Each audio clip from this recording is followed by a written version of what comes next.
Hello, this is Mr. Price, and this is the video on the Unit 15 for Pythagoras' theorem.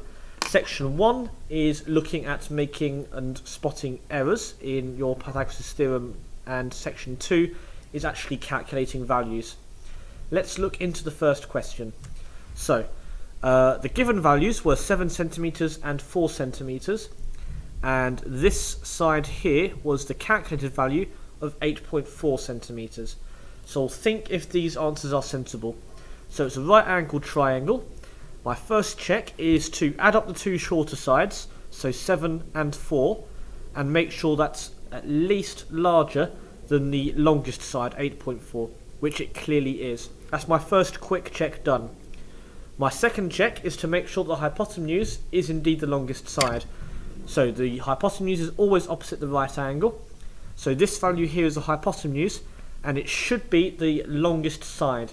Now actually we can quickly spot here it isn't, because 7 is smaller than 8.4.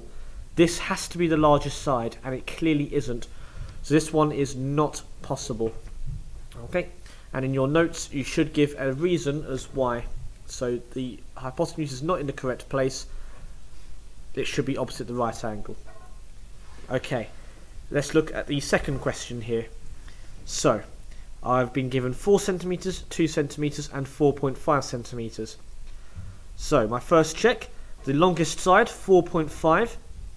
Do the two shorter sides add up to be bigger than that? The answer is yes. 4 plus 2 is larger than 4.5. I then check, is the hypotenuse in the correct place? So looking opposite the right angle, this 4.5 should be the largest value, which it is. That's bigger than 4 and it's bigger than 2. So this answer is looking like it's possible. Okay, this answer is looking pretty good. If I want to check for certain, I can use Pythagoras' theorem, but I'm satisfied that's possibly a good answer. The third triangle. So my first check, are my two shorter sides, 6 and 10, do they add up to be larger than the largest side, 30? The answer is no. 6 plus 10 is 16, which is smaller than 30. So these two lines can never meet to make a right angle. So immediately this answer is false. And it's better if you write 6 plus 10 is smaller than 30. So it shows this is not possible. It has to be larger than 30. And finally this question. I have my hypotenuse in the correct place. So 7.28 is larger than 7 and it's larger than 2. And 2 plus 7 is larger than 7.28, so it's looking pretty possible. Now it might be tempting to say, well hang on, this has been labelled as 7 and it clearly looks shorter. Now we can't rely on this because this triangle is not drawn to scale, so ignore the actual values. Okay, it might look like it's not possible because I've labelled 7 as this short side here, but that's fine, it's not drawn to scale. This one is possible because it fits all my criteria. Okay, let's look on to section 2. So, with all questions, I'm going to do a quick sketch of my triangle. So, I'm trying to calculate x here, and I've been given 8 centimeters and 17 centimeters. Now, I'm trying to find one of the shorter sides, so I need to use a shorter side, a squared, is equal to the longest side, c squared, subtract the other side, b squared. Okay, so using substitution, this is our missing side, so x squared is equal to the longest side, 17 squared, minus the other short side, 8 squared. Okay, using my calculator to calculate those square numbers. 17 squared is 289, and 8 squared is 64, and that will give me the value of x squared. So simplifying, 289 take away 64 gives me 225. So that means the square root of this, so square rooting both sides, beg your pardon, I didn't realize you couldn't see that. So square rooting both sides, my value of x is equal to 15. Okay, and this is exactly how you should set out your answer. I'm going to zoom out a little bit for these questions. Okay, that was the first question. Question 2.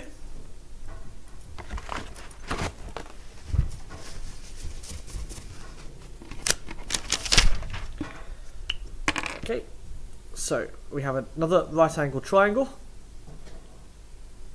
of 6.4 centimeters and 9 centimeters. And again, we're trying to calculate a short side here. So I'm given the hypotenuse, so a squared equals c squared subtract b squared. Now substituting, a squared is equal to 9 squared subtract 6.4 squared. So now calculating 9 squared as 81, and with my calculator calculating 6.4 squared gives me 40.96. So a squared is equal to 80. Square rooting both sides, I get a is equal to 6.327 blah blah blah, and I'm going to round this to 6.3 centimeters.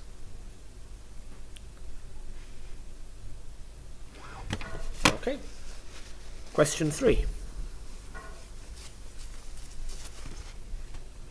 So I've got a point here labelled x and a point here labelled y, and this is a straight road and this is a straight road which meets at a right angle here. Okay, now this length here is labelled as 94 centimeters and this length here is labelled as 33 centimeters. Beg your pardon, meters, beg your pardon. Now, to travel from x to y, we can either walk down this road and through here, or because this is a field, there's a shortcut through the field, through this diagonal here. Now, if I orientate that a little bit, we can see we have a right angle triangle. So we can use Pythagoras' theorem where we're trying to calculate the hypotenuse. So a squared plus b squared equals c squared. My two shorter sides are 33 squared plus 94 squared will equal c squared. So using my calculator, I'm going to put this all in one go. So 33 squared plus 94 squared gives me 9,925. And now I'm going to square root this. Square root the answer to give me 99.624. So C equals 99.624. Keep on going meters. So if I round this appropriately, C is equal to 99.6 meters. There we are. So well done if you spotted the Pythagoras question there. Okay. Question 4. It says a ladder 4 meters long is put against a wall. How far up the wall will it reach when the foot of the ladder is 1 meter away from the wall? So if I do a little diagram to help me. Okay, here's my wall. 1 meter away from the wall, I've got my foot of the ladder, which rests against the wall. Now I know this ladder is 4 meters long, and I know it's 1 meter away from the wall, and I've got a right angle here. So it's a Pythagoras question. I want to calculate the height of the wall here. So I've got the longest side and then the shortest side. So a squared is equal to c squared take away b squared. A squared is equal to, so the hypotenuse is 4 squared, subtract 1 squared. So 4 squared is 16 and 1 squared is 1. So a squared is equal to 15, and now I square root both sides. and I get the answer of 3.8729, etc. Okay, so A is about 3.9 meters to 1 decimal place. Now, the final question is calculating the area of this right angle triangle here, where I've been told 8 centimeters and 12 centimeters. Now I know the area of a triangle, so area triangle is equal to the base multiplied by the height divided by 2. Now, the height is perpendicular, so I can see my two lengths that are perpendicular to each other is this length and this length. So I need to find this length here to use my area of a triangle. I cannot use these two, they're not at right angles to each other. So let's first use Pythagoras to work out this length here. So I've got the hypotenuse, so a squared is equal to c squared subtract b squared. 12 squared minus 8 squared is equal to a squared. So 12 squared is 144, 8 squared is 64. So that means 144 take away 64 gives me 80. So to calculate the value of a, I square root both sides. And the square root of 80 is 8.944. I'm not going to round it too much at this point because I'm still calculating with this number. So I'm going to go a little bit more accurate here. Okay, now I know the height. I can now use my formula for a triangle. So the base is 8 multiplied by the height, 8.944, etc. all divided by 2. I can put this into my calculator. And I have 35.777 centimeters squared, which you can then round to as appropriate. Okay, well done for attempting those questions. Make sure you make any learning responses as necessary for any questions that you got incorrect, and see me in class if you need some help. Thank you.